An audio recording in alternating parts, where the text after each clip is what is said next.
Please, go ahead.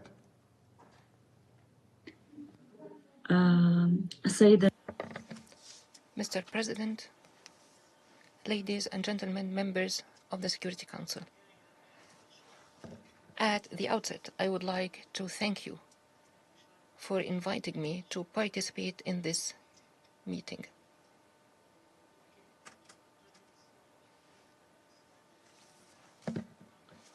To tell you more about the image that you have already seen in media, the image of children who have lost their limbs, their families,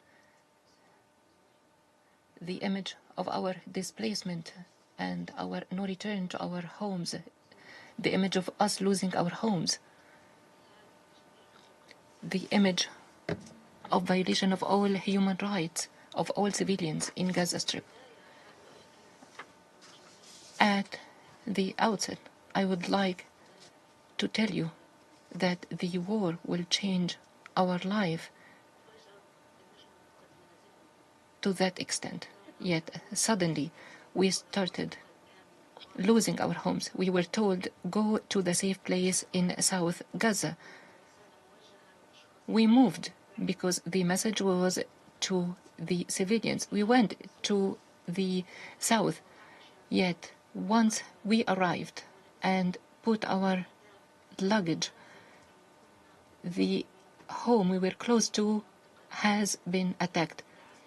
This was the place claimed to be safe place.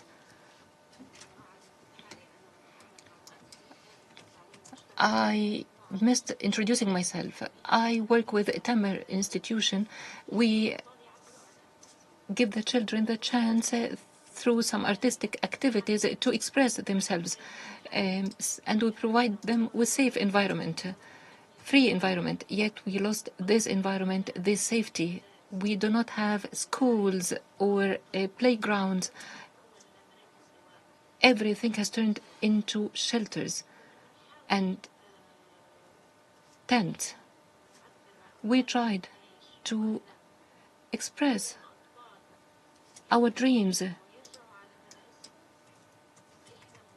The children were telling us their dreams. They were dreaming of going back to their schools, not hearing the sounds of the shelling, dreaming of finding food, drink, very simple dreams. The basic necessities of life, just to eat and drink and to go to my school and go back to play with my friend. Our children have experienced serious life threats. They could not grasp the nature of these threats. They experienced the loss of home, family, and displacement through the so-called safe corridor. Their life was under threat in this safe corridor. They were forced to open their eyes and see the bodies along the road. They were forced to walk while the snipers are targeting them. We saw how they arrived unable to say a word about the horrific scene they have seen in their displacement journey. And when they reach the safe area, they are targeted. Through our work in Tamer Institute, through these activities, to express them, to help them express their dreams, we have a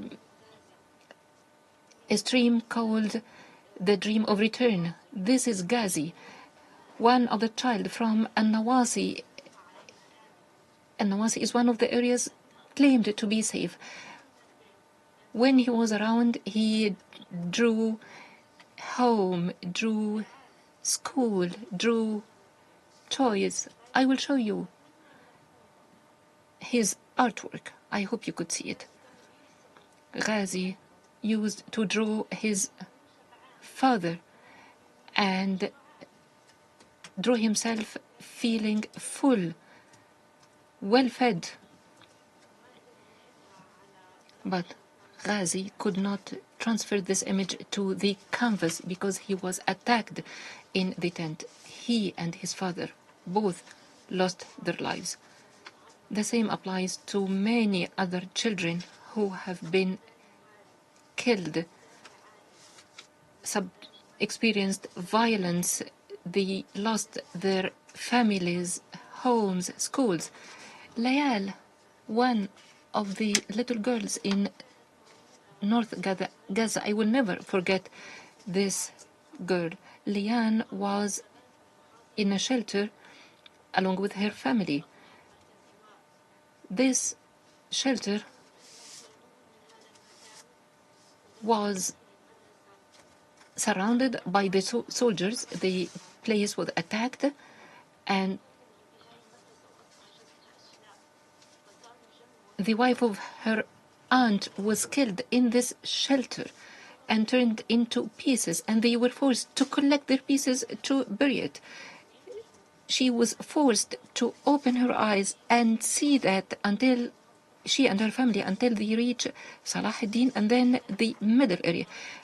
Can you imagine a 12-year-old girl walks long distance after these scenes of horror, violence, killing, and displacement, to go through all these psychological suffering? Can you imagine what would happen to her? All our children lost the true meanings of life, safety, security, what it means to eat, to live, to be a human. And I will never forget that throughout all this, the radio, because we have lost all means of communication. As you see, I do not have even electricity supply, and I'm trying my best to stay in touch with the world. We had this radio at the beginning of the war that we have been listening through it to Al Jazeera, Kan, the Hebrew channel, Al Arabiya, and we used to wait for the Security Council meetings to see what would be said in the Security Council. Would the Security Council reach a ceasefire? Would the massacre come to an end? Would the death come to an end? While my friend and colleague, Mohammed Sami Kreika, the artist, when he was in Al Ma'madani hospital, he was just singing and drawing with the children. He was in a hospital, Al Ma'madani hospital, one of the most important places in Gaza. We used to consider it a safe place. He was playing and singing and drawing with the children in this hospital. He and the children have been all killed in Al Ma'madani massacre. You can look it up. And you know all other incidents in Al Shifa and in other hospitals. And safe hospitals. Despite the fact that every day we lost our friends, our loved ones, our homes, our lives, we used to walk down the streets not knowing if we remain alive or die.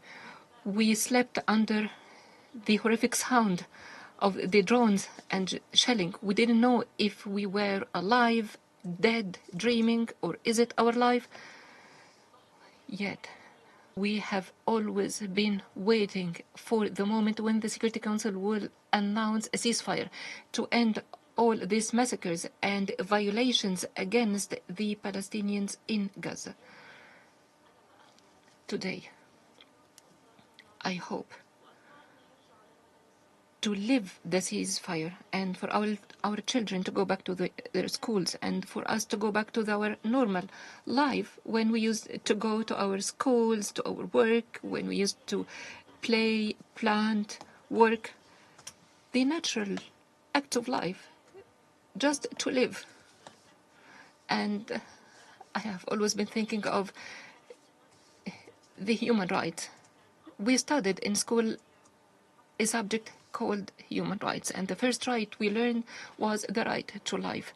And the first right that was violated was our right to life. At any moment, I could be the one who survived after 1 year and a half of the war. 470 days of the war. We lost count of the days, as we lost sense of time as a result of the war. 470 days.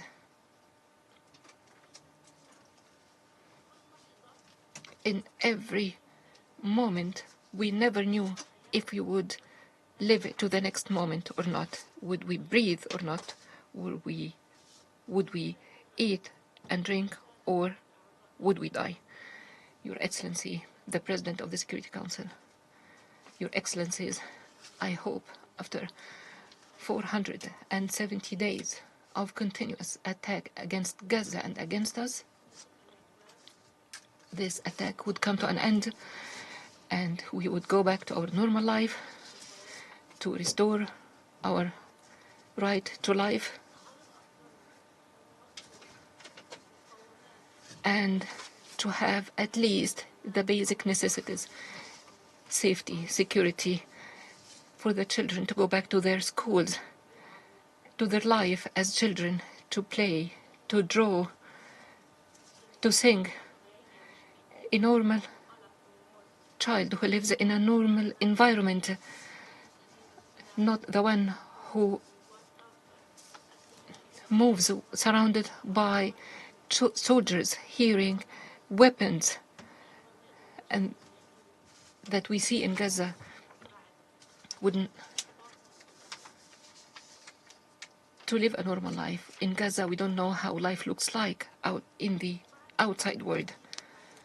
I know we have lost a lot in this war, and I hope we would not lose more.